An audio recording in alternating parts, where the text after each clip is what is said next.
Hola amigos, buenas tardes, sean todos bienvenidos. Les saluda el ingeniero Jorge Rodríguez de acá, de Ingeniería Estructural Caribe.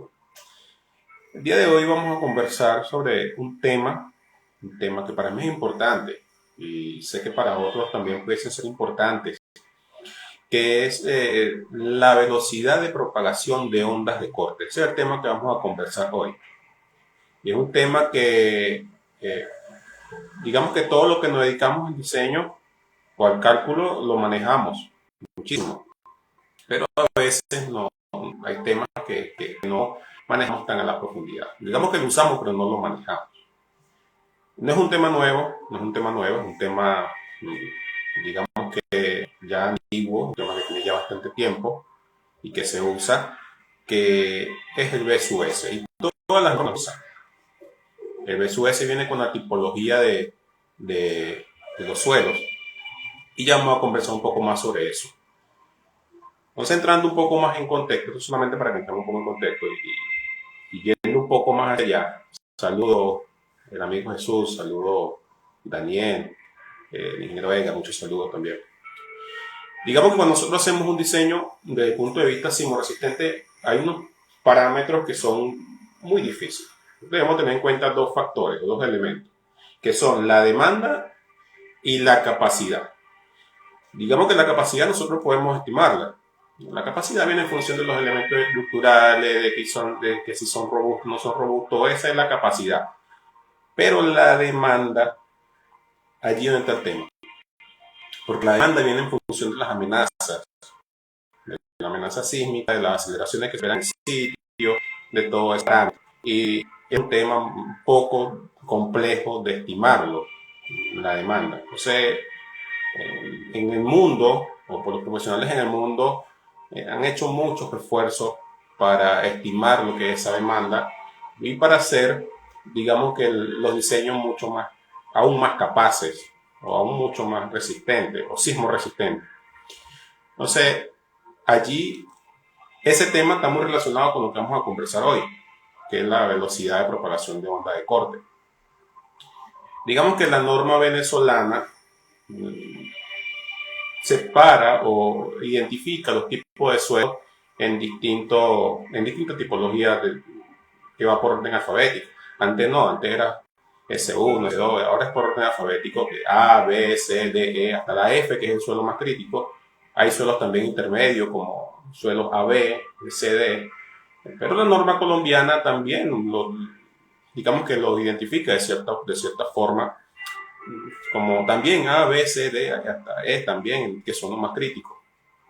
Esas tipologías de suelo por lo general nos entregan nosotros los tenistas.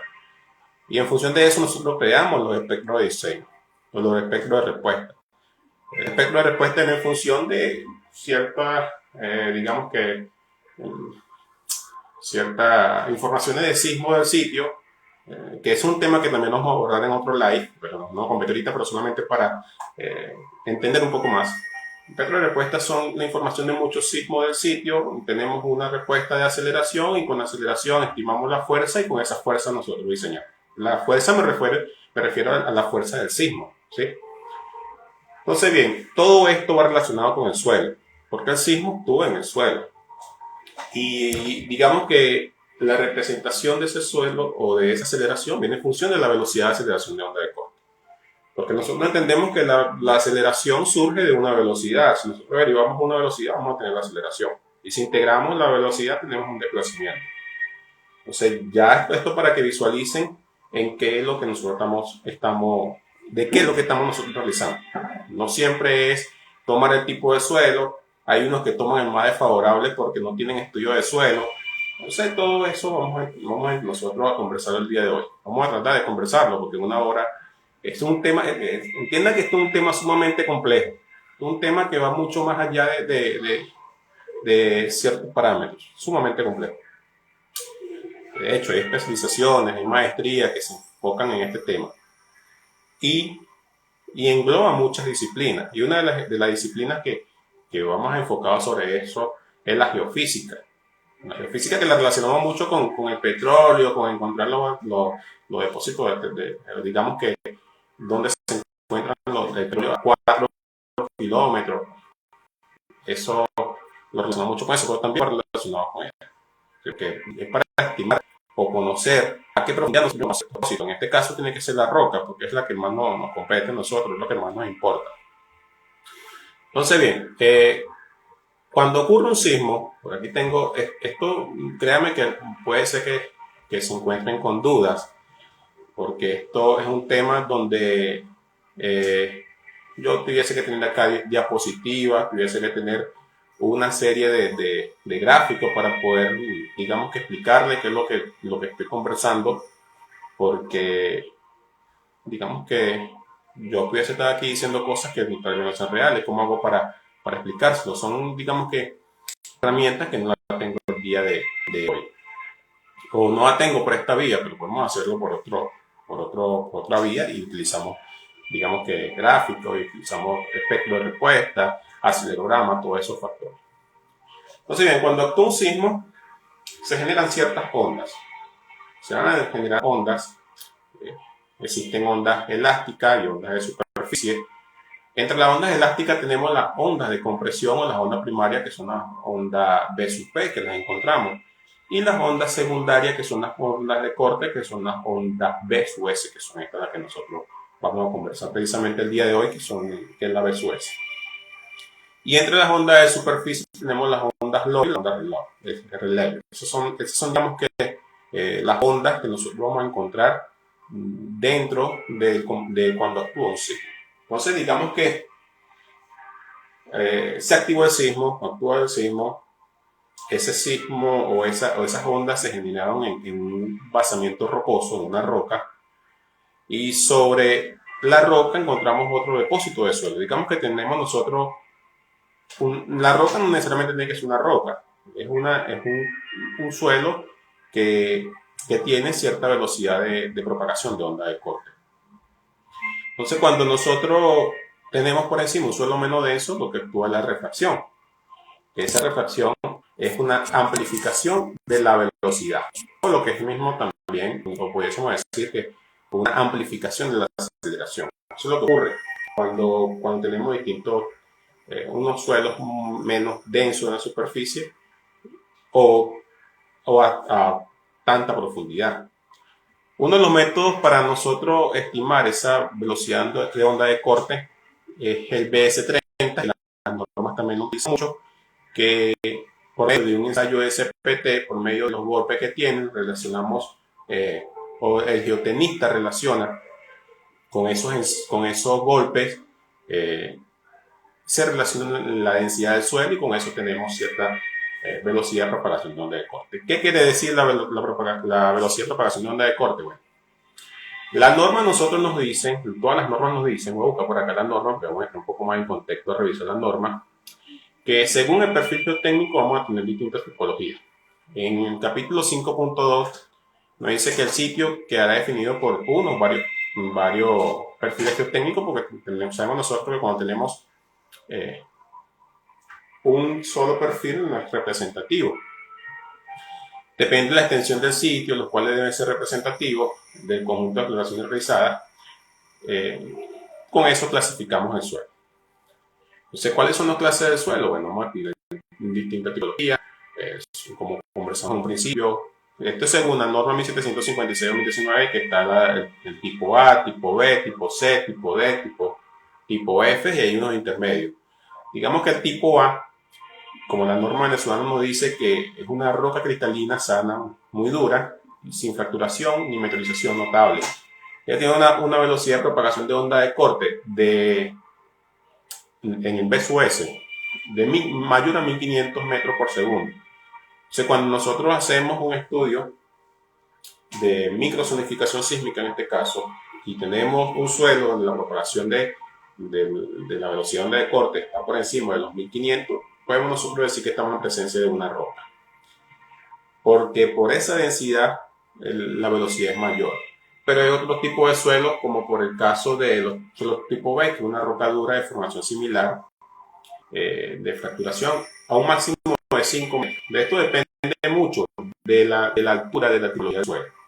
Porque si tenemos, digamos que un depósito con una altura de 5 metros, que es pequeña de por sí, una altura bastante baja, y tenemos otra de la misma con una altura de, no sé, 300 metros, lo que resulta es que si tenemos un suelo menos denso, o los dos suelos son poco densos, pero resulta ser que como uno es pequeño, se hace rígido. Tengo un depósito de 5 metros, es un suelo rígido, pero si tengo uno de 300 metros de altura, es un suelo ya flexible. Entonces de eso también depende mucho. Por ejemplo, el suelo tipo E, que son arenas sueltas, arena limosa con suficiente proporción de fino, tiene una propagación de onda de corte de 120 a 170. Entonces los suelos menos densos son los que van a tender a tener menos velocidad.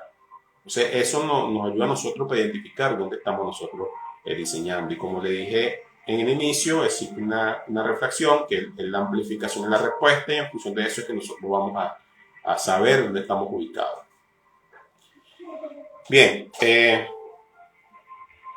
cuando tenemos nosotros ese tipo de suelo, digamos que nosotros, por medio de un estudio de microsonificación, que las normas nos dicen a nosotros que podemos usar el BS30 muy bien por medio de un ensayo CPT, como le dije, se puede utilizar. Pero cuando nosotros hacemos la microsonificación sísmica, podemos visualizar esa profundidad hasta alturas profundas, hasta más distancia. Y eso que podemos nosotros tener es, digamos que, mejor estimación de hasta dónde tenemos nosotros los suelos densos, los suelos no densos. Porque si nos vamos a la experiencia que tenemos nosotros en sismos acá en el mundo y en Latinoamérica, por ejemplo, el sismo de México del 85, que fue un sismo que hubieron más de 200 edificios colapsados y hubieron más de 13.000 muertos. Precisamente porque México es un suelo muy poco denso. No todo México. Ciudad de México, estamos hablando específicamente de Ciudad de México, que fue el sismo del 85. Ciudad de México es una ciudad muy extensa y hay partes donde tiene suelo un poco más denso. Entonces ese sismo o ese epicentro ocurrió a 400 kilómetros, porque también hay que saber que el sismo se separa en dos componentes, el epicentro y el hipocentro. El hipocentro es donde actúa, o el foco donde actúa el sismo, y ese es el hipocentro, y el epicentro es donde llega a la superficie y se propaga el sismo por la superficie. Eso hay que tenerlo claro. Y la distancia desde el sismo al sitio o a la zona donde afecta el sismo se llama distancia epicentral. Entonces la distancia epicentral que había en Ciudad de México era muy grande. Entonces lo que nosotros entendemos es que cuando el sismo es lejano, esa velocidad de ondas se disipa por la atenuación de la respuesta en los distintos estratos. Eso no ocurrió en México. No ocurrió en México precisamente porque cuando se encontró esa velocidad, esas ondas se encontraron con un suelo menos denso, como le dije al principio, se amplifica la respuesta y eso fue lo que causó mucho daño. Y si vamos a ver el sismo de México, hubieron 200 edificios, más de 200 edificios colapsados y más de 3.000 muertos. Entonces, bueno, fueron estudios que se realizaron allá. Ellos a cierta profundidad colocaron los instrumentos para, digamos que medir la sensibilidad del sismo a cierta distancia, un suelo denso, y cuando estaban en la superficie se dieron cuenta que lo que ocurría era la amplificación del sismo. Entonces esto es sumamente importante, y eso va en función del hipocentro. Si nosotros tenemos un sismo superficial, es distinto que si tenemos un sismo profundo a unos 300 kilómetros de profundidad, porque precisamente que el suelo debería atenuar esa respuesta. No siempre es así, como le dije anteriormente. Si tenemos un suelo menos denso, no se va a atenuar. Lo que se va es amplificar la respuesta. Y eso sucede. Entonces, ven, aquí nosotros tenemos que entrar un poco en contexto porque la norma, vamos a poner la profundidad de basamento rocoso, según la norma COENI 1756-2019, nos dice que en el 523, pues pueden citar nuevamente, la profundidad de basamento rocoso H se define como el espesor del sedimento hasta la roca, con una velocidad mayor a 1000 metros por segundo. Entonces, como le dije, las rocas, por ser rígidas, van a tener mayor velocidad de propagación a un suelo menos denso. Y que ofrezca un contraste de impedancia con la capa sedimentaria mayor igual a 1.5 para cada sitio. Entonces, esto es lo que le estaba yo conversando. Nos dice que la medición se puede estimar hasta una profundidad de 30 metros. Entonces, allí donde entran muchos profesionales discrepan si es adecuado o no determinar la velocidad de onda de corte a 30 metros. Porque un sismo difícilmente o no se va a generar a 30 metros. Se va a generar a 100 kilómetros, a 200 kilómetros de profundidad.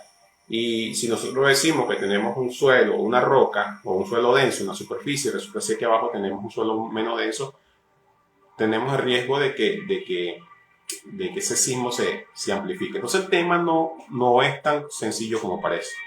Este es un tema bastante, pero bastante difícil de estimar. Por eso que le dije, nosotros siempre tenemos dos partes, la demanda versus la capacidad, y la demanda es la difícil de estimar.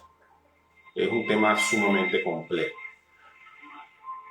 Bien, existen métodos para nosotros, o que el ingeniero geofísico puede utilizar para medir la propagación de onda de corte, como es que la norma nos dice también. Mediciones geofísicas in situ debidamente calibradas, tales como sondeos, tipo pozo bajo, downhole o pozo cruzado, mediciones sísmicas de refracción, que estos son los métodos que estoy conversando que nos dice la norma. Mediciones de ondas superficiales tipo Spectral Analysis superficial, que es SAU.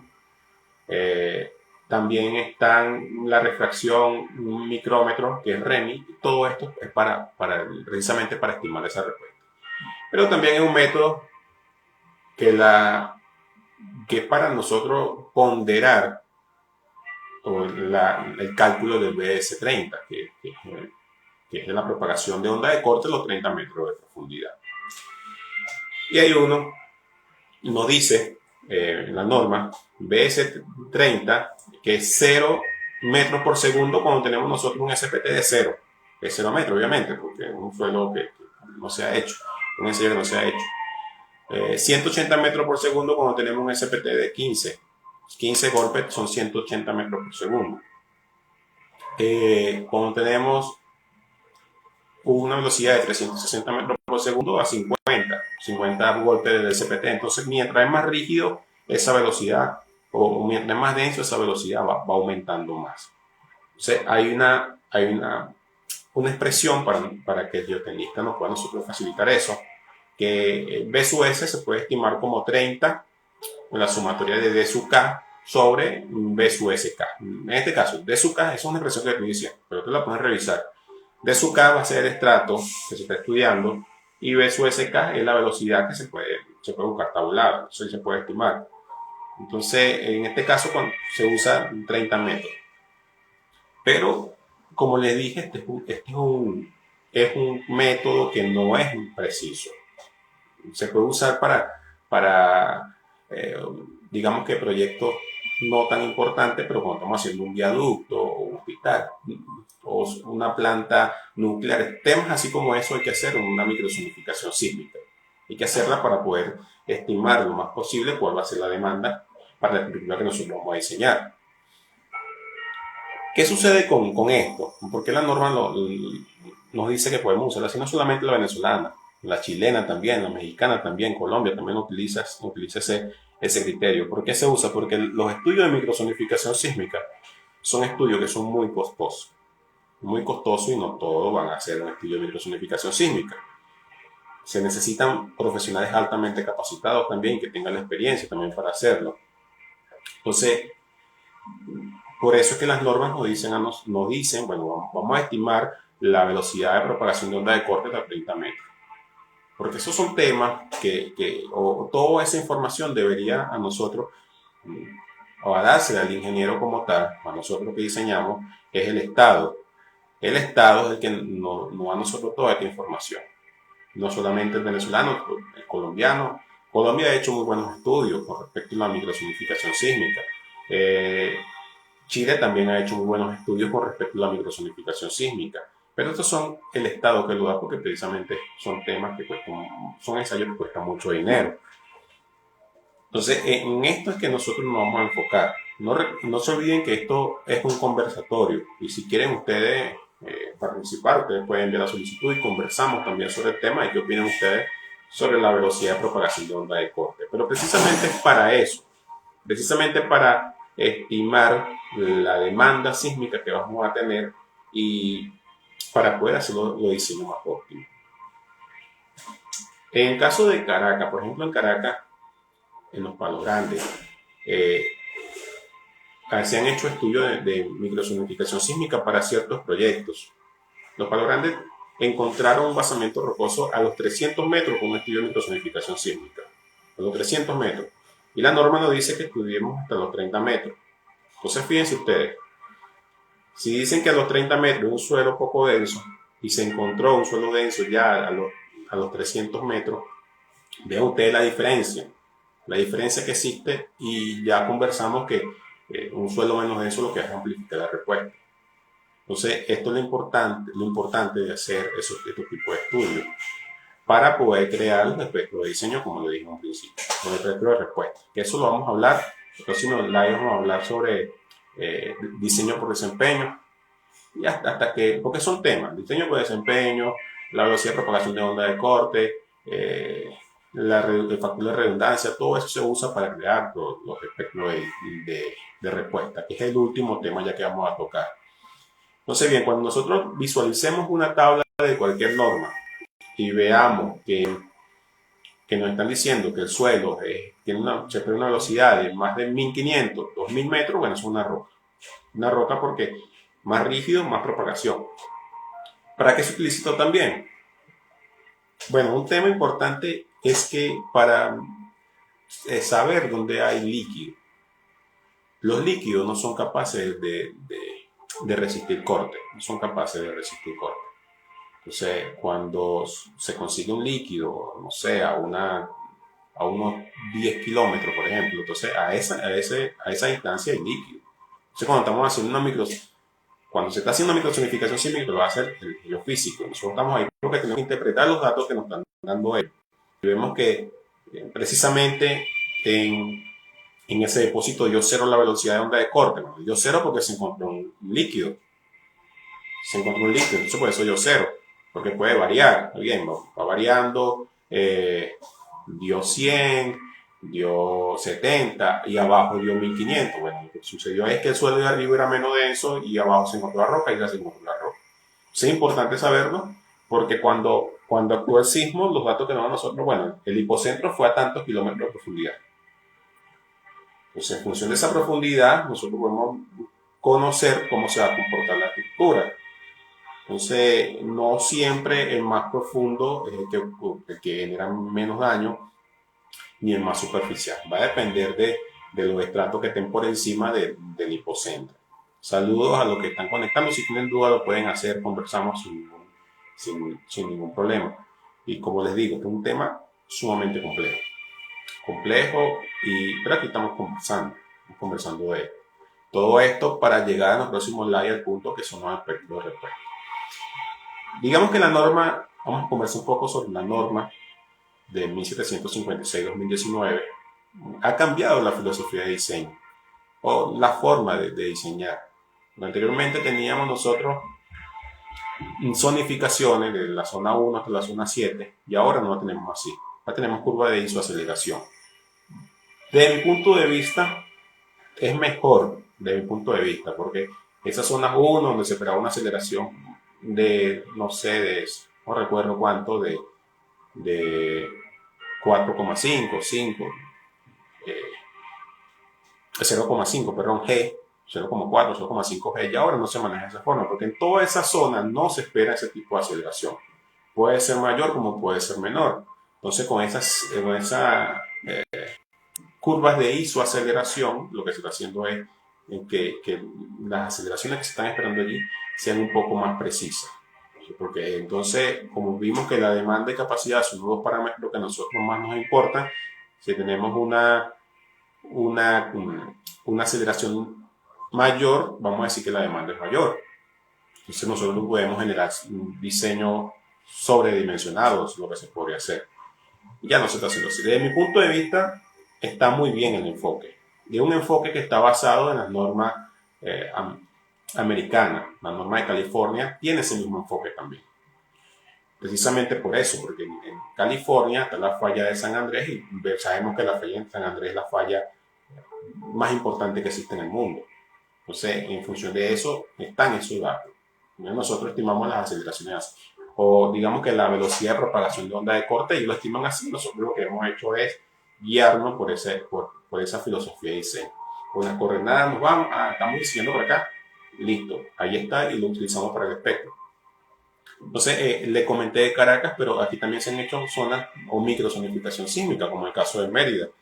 En Mérida también se han realizado, se han tenido parámetros, hicieron a cierta profundidad y se llegó a ciertas conclusiones, que verdaderamente son datos que hay que estudiarlo con gráfica, hay que estudiarlo con aceleraciones, digamos que con acelerogramas, para ver cuál fue digamos que esa respuesta que hubo allí. Resulta curioso, en el caso de Mérida, que allí después de esa microzonificación sísmica que se hizo, se determinó que los periodos que se esperan allí son periodos cortos, es decir, para estructuras que son cortas. Entonces, precisamente allí en Mérida, la mayoría de las estructuras son de bajo periodo. Entonces, cuando nosotros estudiamos la resonancia, que también puede ser un tema de otro live también, cuando digamos que la frecuencia del sismo iguala a la frecuencia de la estructura en la resonancia. Entonces, precisamente eso es lo que ocurre en Mérida. No digo que no hayan estructuras altas, porque sí las hay, pero las que más predominan son en las estructuras de baja altura. Entonces, el peligro que se corre allá es eso, pues que allí, con la microzonificación sísmica, se esperan ese tipo de respuesta. Entonces, vemos cómo es la complejidad del asunto. Esto no es tan sencillo como parece. No es tomar el tipo de suelo, ¿no?, y usarlo en el espectro para poder diseñar, ¿no? O asumir, porque también se asume, asumir un cierto tipo de suelo no es así. Eso viene de un ensayo. Si no se tiene una microzonificación sísmica, por lo menos por medio del método de BS30, que debería serlo el geotenista, por medio de un ensayo de SPT, y que nos den nosotros esos valores para poder nosotros, con mucho cuidado, elegir el tipo de suelo con el que vamos a diseñar. Son temas que a veces en la práctica profesional, nosotros los ingenieros estructurales no conocemos mucho de velocidades, de ondas de corte, ni tampoco nosotros no conocemos las aceleraciones, como le dije en un principio, para poder estimar la fuerza sísmica. Fuerza igual a masa por aceleración, y hay una fuerza alta, bueno, bien, vamos a diseñar con esa fuerza y chévere. Entonces, tampoco es irnos directamente a lo que dice la norma, aunque sí, pues la norma no es un parámetro mínimo, pero no hay que irse a ciegas como tal, porque si la norma nosotros nos dice que a 30 metros se puede estudiar, y hemos conversado que a más profundidad podemos encontrar otro tipo de suelo, otro depósito de suelo que va a amplificar la respuesta, entonces, ¿qué vamos a decir nosotros? ¿Que cumplimos con la norma? No debería ser de esa forma. Pues nosotros somos responsables de nuestro proyecto, somos responsables de muchas vidas, somos responsables de muchas, digamos que, económicas, porque cuando hablamos de pérdidas económicas en un sismo son bastantes. Hay pérdidas hasta, por ejemplo, si estamos diseñando un viaducto donde la inversión es de muchos millones de dólares, y no tanto eso también, sino que si falla o colapsa un viaducto, la comunicación que existe entre dos ciudades se queda completamente, no existe ya. Entonces, por eso es que debemos nosotros conocer qué estamos nosotros haciendo cuando estamos creando un espectro de diseño. Vamos a ver quiénes están conectados por acá para saludarlos. Solamente hay poco conectados, pueden ver esto luego, porque lo voy a dejar grabado para que lo puedan ver más con más calma también. Entonces, bien, en eso se trata. Estudios que han hecho profesionales en Chile. Recordemos que la demanda en Chile, precisamente porque está en el cinturón de fuego y porque hay una falla de succión. Nosotros en Venezuela no tenemos succión, tenemos una falla transitoria donde la capa, o la placa, perdón, del Caribe hace este efecto, se mueve de esta forma. Entonces eso es una falla de succión, perdón, transitoria, de esta forma. Placa del Caribe con la placa de Sudamérica. En Chile no, ni en Perú tampoco. Aquí tenemos una falla de subducción, esta transitoria de subducción, donde una de las placas intenta entrar por debajo de la otra placa, la placa del Caribe, intenta entrar. Entonces una de esas, cuando se libera la energía, se genera esto, y eso es lo que nos da a nosotros los distintos eh, componentes del sismo. Una aceleración, una componente en el sentido X o en el sentido Y, pero ese tipo de falla, como se libera de esa forma, también genera una componente vertical. Esas componentes verticales son bastante difíciles. Y el periodo de retorno de Chile, de los países que están más hacia el cinturón de fuego, es digamos que más corto que lo que nosotros tenemos en Venezuela, el periodo de retorno más largo. Pero eso no quiere decir que nosotros no estemos en una zona de amenaza sísmica. Nosotros estamos en una zona de amenaza sísmica. Y cuando los periodos de retorno son más largos, los sismos suelen ser más dañinos. Tenemos el sismo de 67 en Caracas. Tenemos el sismo de Cariaco 97 allá en Cariaco. Entonces, debemos nosotros dar atención. Allá se toma más atención, Perú, Chile, porque casi que a diario hay sismo. Entonces ya la gente está como que acostumbrada, no, un sismo ya, no le presta mucha atención. Pues sí hay que tener atención. Nosotros no estamos muy acostumbrados pero sabemos cuando llega y causan bastante daño en Venezuela. Entonces ellos, los profesionales allá en Chile, eh, hicieron estudios de microsonificación sísmica en una parte de Chile y llegaron a la conclusión de que el BS30 en algunos casos no es suficiente. Y a lo mejor es un tema un poco polémico porque a veces hay profesionales que se dedican a otras áreas que pueden discrepar conmigo y pueden decir, no, pero ¿cómo va a decir eso si la norma dice eso? Esto está muy bien, pero que estudios experimentales, estudios de campo han determinado eso. En Chile lo determinaron, pero hay que hacerlo, como le dije, porque un estudio de microsonificación sísmica cuesta mucho dinero. No solamente en Chile, también lo hicieron en México. En México también dijeron, bueno, vamos a hacer nosotros un estudio de microsonificación sísmica para ver si eso es verdad de que a los 30 metros es suficiente. Lo hicieron, vieron la atenuación o la amplificación de la respuesta y dijeron, no, 30 metros es insuficiente, y que verdaderamente es insuficiente. ¿Se puede interpolar? Sí, se puede interpolar, pero cuando nosotros interpolamos estamos no estamos poniendo un parche en el ojo prácticamente, porque estamos asumiendo parámetros que no precisamente son así. Entonces, en eso es lo que yo quiero con este live, concientizar a los profesionales y que vean que las cosas no es tan sencillas como pueden parecer. Es más compleja de lo que nosotros podemos pretender. Saludos, acá está mi amigo Juan. Voy a tomar un poquito de agua. Juan, bienvenido. Ya estamos ya casi que terminando el live. Hemos hablado de S30. Bueno, no, ya queda bastante. Son las 6:30, 7:30 hora de Venezuela. Te va a quedar como media hora de live. Entonces, si quieren ustedes participar, envíenme la solicitud y conversamos. Pero, como hemos estado conversando, la idea es esa.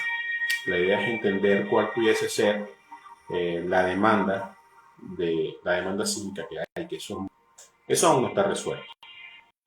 Eso aún no está resuelto, pero mientras nosotros estemos un poco más claros, un poco más, digamos que,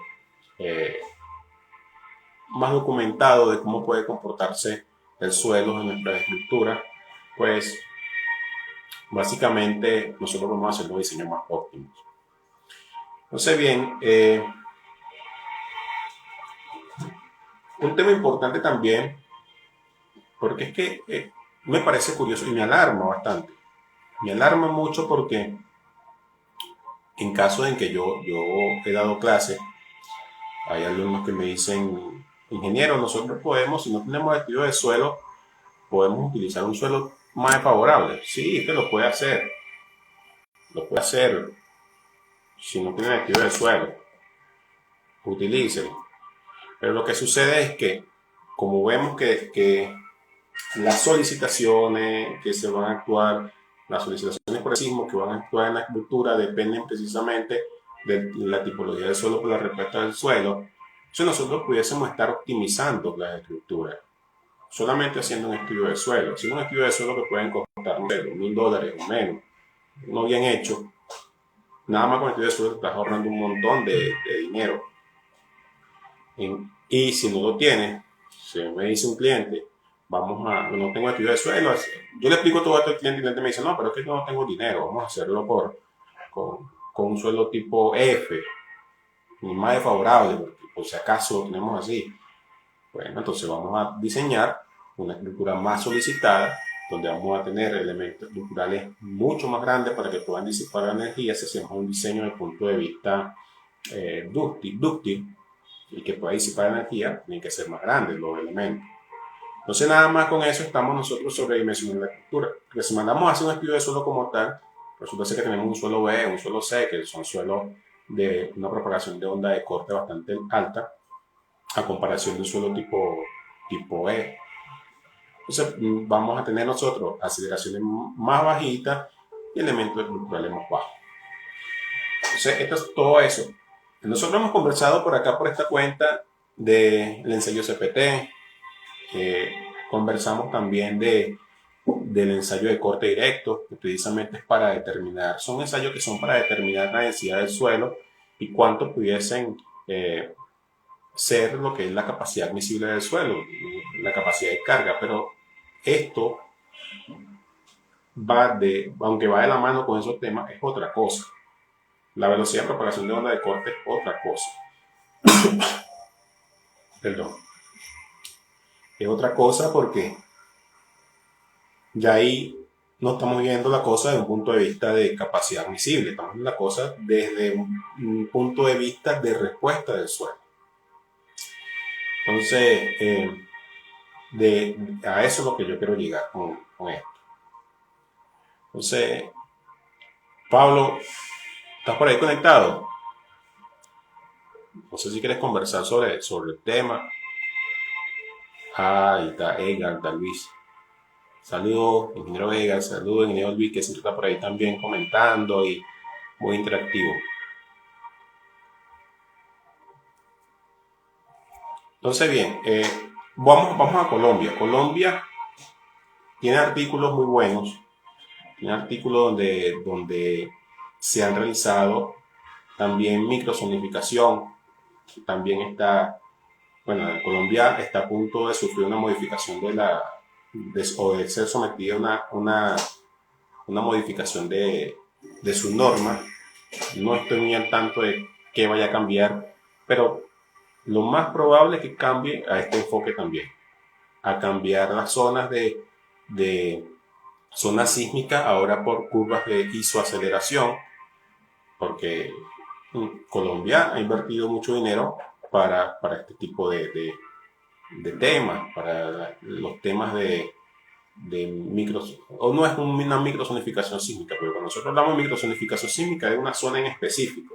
Está bien, yo les doy a ustedes un diseño, vamos a hacer una microsonificación sísmica en ese sitio para ver cuál es la respuesta. Ténganlo por seguro que esos valores van a variar en función de la zona o de las aceleraciones que nos dicen la norma. Van a variar.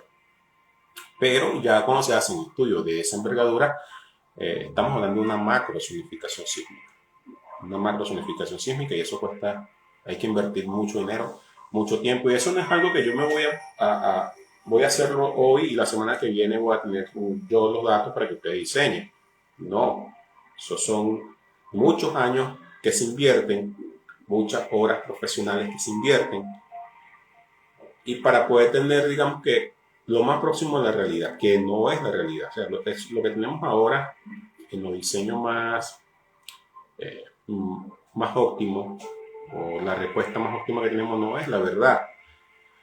Sin embargo, son muy buenos, son bastante aproximados. Lo que ha hecho Estados Unidos, lo que ha hecho Venezuela, no es la verdad absoluta.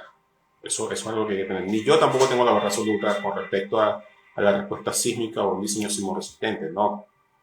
Y recordemos que nuestra profesión eh, se ha avanzado en función de experiencias, en función de que diseñamos una estructura, esa estructura en ese sitio, cómo se comportó, por qué colapsó, por qué no colapsó, y en base de eso, los profesionales encargados de hacer las normas han actualizado las normas. ¿Sí? Entonces, en base de eso se ha diseñado, o se han aplicado criterios. Hay una costumbre, aquí conversando pues, sobre ese tema, es que muchos de nosotros, cuando vemos que una estructura colapsa, automáticamente le echamos la culpa al profesional. Ese profesional no hizo esto, ese profesional hizo aquello. No, ¿por qué? Si esta profesión de hace muchos siglos ha sido de forma experimental, para no decir empírica, experimentar por el método de ensayo y error, que es lo que sucede en la estructura, no debemos llegar con esa actitud. No vamos a llegar sucede un sismo, ocurre un sismo, y vamos nosotros, vamos ustedes, voy yo a evaluarlo, podemos llegar con esa prepotencia de decir que aquí hicieron todo malo. No, ¿por qué? Son precisamente por eso. Esa cultura puede estar bien diseñada desde el punto de vista normativo, cumplió con la norma, pero, o desde el punto de vista de ingeniería, se aplicó un buen criterio, pero resulta ser que las solicitaciones o las acciones del sismo allí fueron aún más grandes de lo que nosotros estimamos. Entonces, todos esos estudios que están haciendo unas normas, que están actualizando, es en función del experimentar. Nadie tiene la verdad absoluta. Entonces, en eso es lo que quiero llegar. Que hay que cambiar un poco el enfoque, sí hay que cambiar un poco el enfoque, pero funciona, así lo hemos hecho durante mucho tiempo. Y hay sismos que no han hecho daños en la estructura, o el daño es mínimo. Pero no precisamente por eso quiere decir que la estructura estén bien o mal diseñadas. Hay estructuras que están muy mal diseñadas o construidas. Porque eso es otra cosa, pues, la capacidad de la estructura. Recordemos que está la demanda de la capacidad. La capacidad de la estructura no tanto está como se diseñó, sino cómo se construyó. Ahí no está el detalle, porque hay zonas, ahí es donde se evalúa el daño. El daño de la estructura es en función de eso, no va en función de las aceleraciones máximas ni la propagación. Aunque sí es importante para nosotros estimar valores como las fuerzas sísmicas, pero nosotros podemos tener un diseño donde muy bien hecho, que lo hicieron los cracks en ingeniería, los profesionales de alta calidad. Resulta ser que construyeron mal, construyeron con materiales de mala calidad, entonces la capacidad va a ser distinta. Entonces eso es lo que ha pasado. Hay sismos donde las aceleraciones han sido muy bajas y el daño ha sido devastador. Se han caído o han colapsado un montón de edificios y los muertos han sido un montón de muertos, un montón de pérdidas humanas, y no precisamente por la aceleración que llegó, sino digamos que por la capacidad de las estructuras. Y allí sí nosotros tenemos que ponerle la lupa en la capacidad, porque la capacidad de la estructura va en función de nosotros, cómo la diseñemos, cómo coloquemos, cómo vamos a hacer la distribución de acero, si se cumplió con los parámetros normativos, pero nosotros debemos tomar decisiones. A cambio, la demanda, allí es donde está también el punto, porque la demanda, como les digo, es muy difícil de estimar, sumamente difícil de estimar. No sé si tienen alguna pregunta por allí con respecto al tema, con lo que estamos conversando. Y también nosotros vemos, con estos temas, lo que le estoy queriendo decir también es que el punto de vista sismo resistente, es decir, un profesional que se especialice en la ingeniería sismo resistente no puede solamente guiarse a cabalidad con lo que dice una norma. No puede. ¿Por qué? Porque la norma te da parámetros mínimos para que nosotros como ingenieros, que no conocemos nada de sismoresistencia, Bueno, sabemos por ahí que es un periodo, que es una aceleración, que es un efecto de diseño. Bueno, utilicemos esos parámetros mínimos para nosotros no cometer loqueras o locuras en nuestro diseño. Pero, por ejemplo, el parámetro del BS30 está muy bien, está muy bien. Pero yo lo que opino es que es insuficiente. Solamente eso, no estoy diciendo que esté mal, que es insuficiente para ciertos diseños. Eh, Eso es algo que nosotros no podemos decir siempre. Sí, sí, a 30 metros la velocidad de propagación de onda de corte es esta, que esa. No, porque no es real. O sea, 30 metros es un poco de profundidad. Pero sí funciona para extrapolar. En clientes, nosotros como la mayoría de nosotros, lo que pasa es que las normas de nosotros también como que están hechas para diseñar, no sé, rascacielos, cuando nosotros aquí en Latinoamérica no es la realidad. Nosotros aquí diseñamos mayormente para eh, personas de medianos recursos, casitas, de ese tipo. Entonces, digamos que para ellos sí pudiesen funcionar este tipo de criterios, pero no es la verdad absoluta. Allí quiero llegar yo con este tema. Yo los invito a que investiguen un poco más, a que se documente un poco más, no para que se vuelvan expertos, sino para que eh, puedan tomar una mejor decisión. Sí, bien, como le dije, el próximo live vamos a conversar sobre el diseño por desempeño. Vamos a ver qué es eso del diseño por desempeño, que viene en función de la capacidad también.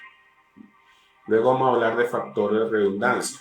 Vamos a conversar sobre eso, factor de redundancia. Y ya el último sí vamos a hablar sobre los espectros de respuesta. No me voy a enfocar mucho en normas, sino que quiero enfocarme en la filosofía de un espectro de diseño, sobre qué es eso de un espectro de diseño, para qué se usa, va a variar, no va a variar, qué valor de R voy a tomar, tomo el que me dice la norma, puedo asumir otro valor de R que es el factor de reducción de respuesta. Lo que diseñamos sabemos que cuando nosotros utilizamos un valor de reducción de respuesta, ahí viene factor de reducción el factor de redundancia, configuración de planta en altura, todos esos parámetros influyen. Entonces, lo que quiero llegar es que todos estos temas son importantes y hay que tocarlo con mucha delicadeza, pero hay que conversarlo. Como les digo, si ustedes quieren conversar de algo y quieren agregar un poco más lo que yo he dicho, pues